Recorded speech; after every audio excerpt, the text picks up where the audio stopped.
ಸ್ನೇಹಿತರೆ, ಎಲ್ಲರಿಗೂ ನಮಸ್ಕಾರ. ಕಲಬುರಗಿ ಜಿಲ್ಲೆ ಸೇಡಂ ತಾಲೂಕದ ರೈಲ್ವೆ ಹಾಳಿಯಿಂದ ಎಷ್ಟು ತೊಂದರೆ ಆಗ್ತಾ ಇದೆ. 30-40 ವರ್ಷಗಳಿಂದ ಸತತವಾಗಿ ವಾಸುದತ್ತ ರೈಲ್ವೆ ಹಾಳಿ ಇದೆ. 3 ಪಕ್ಷದ ರಾಜಕಾರಣಿಗಳು ಏನು ಮಾಡೋಕ್ಕಾಗ್ತಾ ಇಲ್ಲ. ಯಾಕಂತ ನಮಗೆ ಗೊತ್ತಾಗ್ತಾ ಇಲ್ಲ. ಇಲ್ಲಿ ನೋಡ್ರಿ, ಸಾರ್ವಜನಿಕರಿಗೆ ಎಷ್ಟು ತೊಂದರೆ ಆಗ್ತದೆ ಅಂತ. ಈ ಥರ ಸತತವಾಗಿ 30-40 ವರ್ಷ ಹಿಂದಿಡಿದು ಈ ಥರ ಸಮಸ್ಯೆ ಅದ. ಇಲ್ಲಿ ನೋಡ್ರಿ, ಈ ಥರ ಸಾರ್ವಜನಿಕರಿಗೆ ತುಂಬ ತೊಂದರೆ ಆಗ್ತದೆ. ಡೆಲಿವರಿಗೆ ಹೋಗ್ಬೇಕಾದ್ರು, ಕಾಲೇಜ್ಗೆ ಹೋಗ್ಬೇಕಾದ್ರು, ಅರ್ಜೆಂಟ್ ಹಾಸ್ಪಿಟಲ್ಗೆ ಹೋಗ್ಬೇಕಾಯ್ತಪ್ಪ ಅಂತಂದ್ರೂ ತುಂಬ ತೊಂದರೆ ಆಗ್ತದೆ. ಇಲ್ಲಿ ಮಿನಿಮಮ್ ಇಲ್ಲಿವರೆಗೂ ಇಲ್ಲಿ 4-5 ಜನ ಸತ್ತಾರ. ಮೊನ್ನೆ ಆಂಬ್ಯುಲೆನ್ಸ್ನಾಗ ಹೋಗ್ಬೇಕಾದ್ರೆ ಅವರು ಸ್ವಲ್ಪ ಮುಂದೋದ ತಕ್ಷಣ ಅವ್ರು ತೀರ್ಕೊಂಡ್ರು. ಈ ಥರ ಆಗ್ತಾ ಇದೆ. ಇದರಿಂದ ನಮ್ಮ ಸೇಡಂ ತಾಲೂಕದಲ್ಲಿರೋ ಎಲ್ಲ ಸಾರ್ವಜನಿಕರಿಗೂ ತುಂಬ ತೊಂದರೆ. ಇಲ್ಲಿ ಏನು 3 ಪಕ್ಷದ ರಾಜಕಾರಣಿಗಳು ಇರ್ತಲ್ಲ, ಅವ್ರ ಕೆಲಸ ಏನಪ್ಪ ಅಂತಂದ್ರೆ, ಎಲೆಕ್ಷನ್ ಟೈಮ್ನಾಗ ಬರ್ತಾರೆ, ನಾ ಒಳ್ಳೆ ಕೆಲಸ ಮಾಡ್ತೀನಿ ಅಂತಾರೆ, ನಾ ಅದು ಮಾಡ್ತೀನಿ ಅಂತಾರೆ, ಇದು ಮಾಡ್ತೀನಿ ಅಂತಾರೆ. ಚುನಾವಣೆ ಆದಮೇಲೆ ಯಾರೂ ಏನೂ ಮಾಡ್ಲಿಕ್ಕಾಗಲ್ಲ.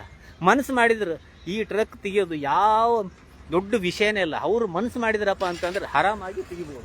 ಅದಕ್ಕಾಗಿ ಬೆಂಗಳೂರಿನಿಂತು 18 TV ನ್ಯೂಸ್ದವ್ರು ಬಂದಾರ. ಈಗ ಬರ್ರಿ, ಎಲ್ಲ ಸಾರ್ವಜನಿಕರು ಕುಂದು ಕೊರತೆಗಳು ಕೇಳತ್ತಾರ. ಅವರು ಏನು ಹೇಳ್ತಾರೆ ನೋಡಮ್ರಿ. ಇಲ್ಲಿ ನೋಡ್ರಿ, ಲೈವ್ ಆಗಿ ತೋರಿಸ್ತಾ ಇದ್ದೀನಿ. ಈಗ ನೋಡ್ರಿ, ರೈಲ್ವೇದು ತೆಗೆದುಬಿಟ್ರು. ಈಗ ತಿರುಗಿದ ತಕ್ಷಣ ಎಲ್ಲ ಗಾಡಿಗಳು ಹೋಗ್ತಾ ಇರ್ತಾವ, ಬರ್ತಾ ಇರ್ತಾವ. ಈ ಥರ ದೊಡ್ಡ ಸಮಸ್ಯೆ ನಮ್ಮ ಸೇಡಂ ತಾಲೂಕದಾಗೆ ಆಗ್ಲತ್ತದ. ಇದರಿಂದ ಸಾರ್ವಜನಿಕರಿಗೆ ಭಾಳ ತೊಂದರೆನೂ ಆಗ್ತದೆ. ಆದಷ್ಟು ಬೇಗ ಇದು ರೈಲ್ವೆ ಹಾಳಿ ಸ್ಥಳಾಂತರ ಮಾಡಬೇಕು. ಸ್ಥಳಾಂತರ ಮಾಡೋದ್ರಿಂದ ಏನಾಗ್ತದೆ ಅಂದರೆ ಸಾರ್ವಜನಿಕರಿಗೆ ತುಂಬ ಅನುಕೂಲ ಆಗ್ತದೆ. ಈಗ ನೋಡ್ರಿ, ಈಗ ಈ ಕಡೆ ಎಷ್ಟು ಮಂದಿ ಹೊಂಟಾರ, ಈಗ ಈ ಕಡೆ ಎಷ್ಟು ಮಂದಿ ಹೊಂಟಾರ ನೋಡ್ರಿ. ಈಗ ಟಿವಿ ವಾಲೆ ಆಯೇ ಆವ್ ಬಾತ್ ಕರೆಂಗೆ, ಸೈಡ್ ಮೇಲೆ ಲಗಾಕಿ ಆವ್. ಇಲ್ಲಿ ನೋಡ್ರಿ ಎಷ್ಟು ತೊಂದರೆ ಆಗ್ತದೆ ನೋಡ್ರಿ ಸಾರ್ವಜನಿಕರಿಗೆ. ಈಗ ನೀವೇನು ನೋಡ್ಲತ್ತೀರಲ್ಲ, ಇದು ರೈಲ್ವೆ ಹಾಳಿದು ಗೇಟ್ ಹಾಕೋದು. ಈಗ ಬಸ್ ಸ್ಟ್ಯಾಂಡ್ಲಿಂತ ಏನು ಜನಗಳು ಹೊಂಟಾರಲ್ಲ, ಬಸ್ ಸ್ಟ್ಯಾಂಡ್ಲಿಂತ ಎಲ್ಲರೂ ಈ ಥರ ನಮ್ಮ ಸೇಡಂ ಮೇನ್ ರೋಡಿಗೆ ಮಾರ್ಕೆಟ್ನಾಗ ಹೋಗ್ತಾರೆ. ಈಗ ನೀವು ಏನು ನೋಡ್ಲತ್ತಿರಲ್ಲ, ಇವರೆಲ್ಲರೂ ಬಸ್ ಸ್ಟ್ಯಾಂಡ್ಗೆ ಹೋಗ್ತಾರೆ. ಇವರೆಲ್ಲರೂ ಬಸ್ ಸ್ಟ್ಯಾಂಡ್ಗೆ ಹೋಗೋರು. ಈ ಥರ ತೊಂದರೆ ಆಗ್ಲತ್ತದ ನೋಡ್ರಿ, ಈ ಥರ ತೊಂದರೆ ಆಗ್ಲತ್ತದ. ಇಲ್ಲಿ TV 18ದವ್ರು ಬಂದು ಸೇಡಂ ಕುಂದುಕೊರತೆಗಳು ಕೇಳತ್ತಾರ ಸಾರ್ವಜನಿಕರಿಗೆ. ಅವರೆಲ್ಲರೂ ಹೇಳತ್ತಾರ, ಇದರಿಂದ ನಮ್ಮೆಲ್ಲರಿಗೂ ತೊಂದರೆ ಆಗ್ಲತ್ತದ. ಆದಷ್ಟು ಬೇಗ ಸ್ಥಳಾಂತರ ಮಾಡಬೇಕು ಅಂತ ಎಲ್ಲರೂ TV ಅವ್ರ ಜೊತೆ ಮಾತಾಡಿ ಹೇಳತ್ತಾರೆ ನೋಡ್ರಿ. ಈಗ ಸಾರ್ವಜನಿಕರಿಗೆ ನೋಡ್ರಿ ಎಷ್ಟು ತೊಂದರೆ ಆಗ್ಲತ್ತದ.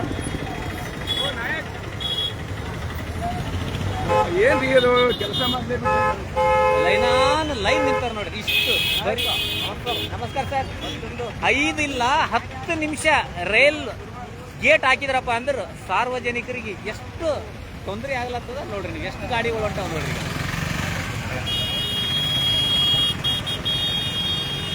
ಈಗ ನೋಡ್ರಿ, ಈಗ ಇಷ್ಟು ಆಟೋದವರಿಗೆ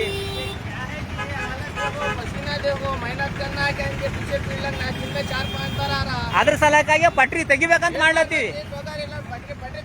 ತೆಗೆದು ಬೇರೆ ಕಡೆ ಸ್ಥಳಾಂತರ ಮಾಡ್ಬೇಕಂತ ಮಾಡ್ಲತ್ತೀವಿ. ಅಲ್ಲಿ ಟಿವಿದವ್ರು ಬಂದವ್ರು ನೋಡ್ರಿ, ಹಂಗೆ ಮಾತಾಡ್ರಿ. ಈಗ ನೋಡ್ರಿ, ಸಾರ್ವಜನಿಕರಿಗೆ ಇಷ್ಟು ತೊಂದರೆ ಆಗ್ತದೆ ನೋಡ್ರಿ. ಈಗ ನೋಡ್ರಿ, ಪುರಸಭೆ ಸದಸ್ಯರು ಸೇಡಂ ಅಂತ ಅವ್ರ ಗಾಡಿನೂ ಹೊಂಟದ. ಈಗ ಈ ಥರ ಸಾರ್ವಜನಿಕರಿಗೆ ತೊಂದರೆ ಆಗೋದ್ರಲ್ಲಿಂತೂ ಭಾಳ ಕಷ್ಟ ಆಗ್ತದ. ನಮ್ದು ಏನು ಕೋರಿಕೆ ಆದಪ್ಪ ಅಂತಂದ್ರೆ, ಇದು ರೈಲ್ವೆ ಟ್ರಕ್ ಸ್ಥಳಾಂತರ ಮಾಡಿದ್ರಪ್ಪ ಅಂತಂದ್ರು ಸೂಪರ್ ಆಗ್ತದ ಅಂತ ನಮ್ಮ ಅನಿಸಿಕೆ ಅದ. ಈಗ ನೋಡ್ರಿ, ಟಿವಿದವರು ಬಂದಾರ. ಅವರೆಲ್ಲರೂ ಸಾರ್ವಜನಿಕರಿಗೆ ಹೇಳತ್ತಾರ ಈ ರೈಲ್ವೆ ಟ್ರಕ್ಕಿಂದ ಏನೇನು ಸಮಸ್ಯೆಗಳು ಆಗ್ತಾವ ಅಂತ. ಎಲ್ಲರೂ ಸಾರ್ವಜನಿಕರು, ನಮ್ಮ ಸೇಡಂ ತಾಲೂಕದಾಗಿದ್ದಂತಹ ಎಲ್ಲ ಸಾರ್ವಜನಿಕರು TV 18 ಕನ್ನಡ ನ್ಯೂಸ್ ಚಾನಲ್ ಜೊತೆ ಮಾತಾಡ್ಲತ್ತಾರ. ಬನ್ನಿರಿ ನೋಡಮ್ರಿ.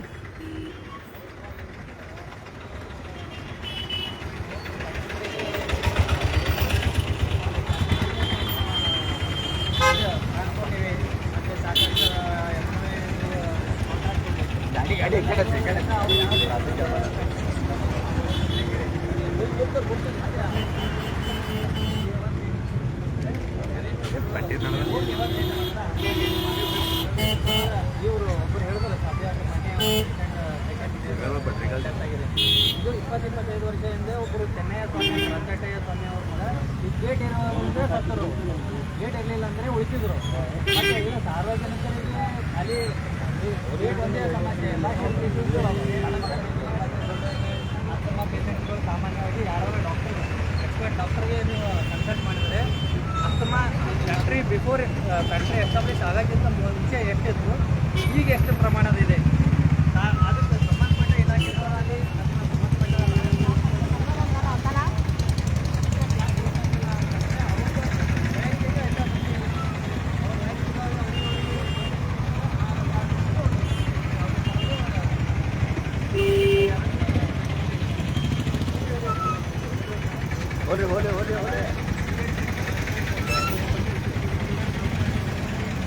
ఇక్కడ పడుతుంది ఇక్కడ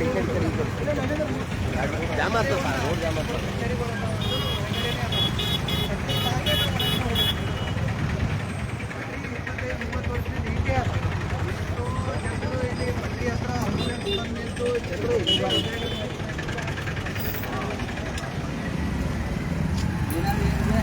ರೈಲ್ವೆ ಪಟ್ರಿ ಇದು.